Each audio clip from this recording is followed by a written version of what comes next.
There is a very specific kind of silence that happens right before a race starts. Whether you are sitting in a multi-million-dollar carbon fiber chassis on a damp track in Spa-Francorchamps, or sitting in a dark room with a screen glowing against the wall, the world narrows down to a single point. All the noise of daily life, the bills, the inbox, the endless static of existence evaporates. In its place comes a singular, uncompromising focus. The digital tarmac stretches out ahead, cold and unforgiving. Your tires are stone cold, meaning the first turn is going to feel less like steering and more like skating on ice. Your pulse is already elevated, not out of fear, but out of anticipation. We often look at racing games as toys, as digital playgrounds where we can drive stupidly, smash into walls at 200 miles an hour, and laugh at the wreckage. But anyone who has spent hundreds of hours trying to shave a single tenth of a second off a lap time knows the truth. Racing isn't just a game. It's an obsession with geometry, physics, and human endurance.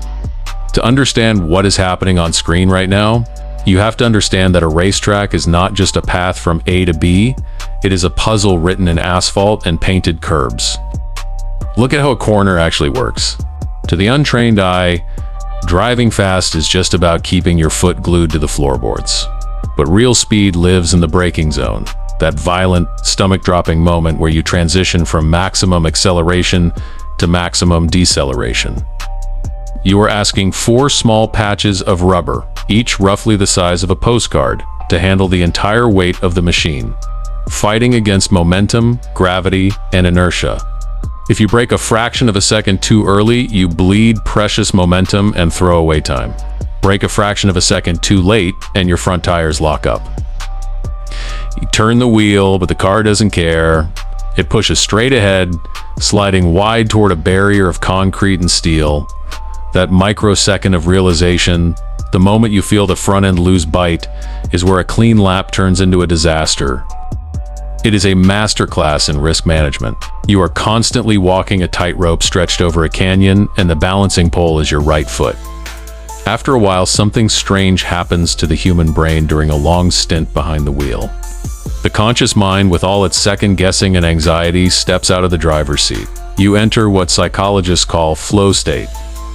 The sound of the engine stops being an external noise and becomes an extension of your own nervous system. You don't think, I need to downshift to third gear now. You just feel the pitch of the revs drop in your chest, and your fingers pull the paddle shifters instinctively.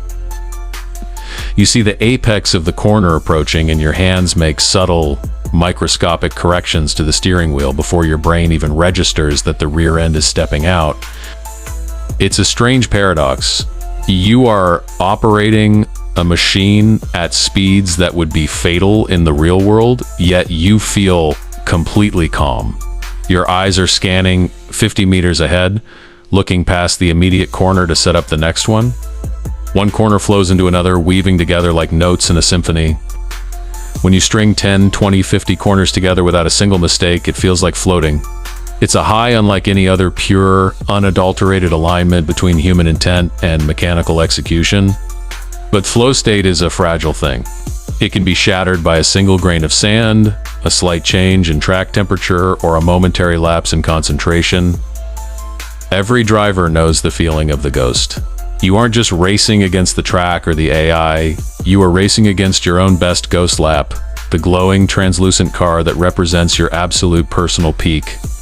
As you barrel down the straightaway, the Delta timer flashes green. You are up by 0.2 of a second.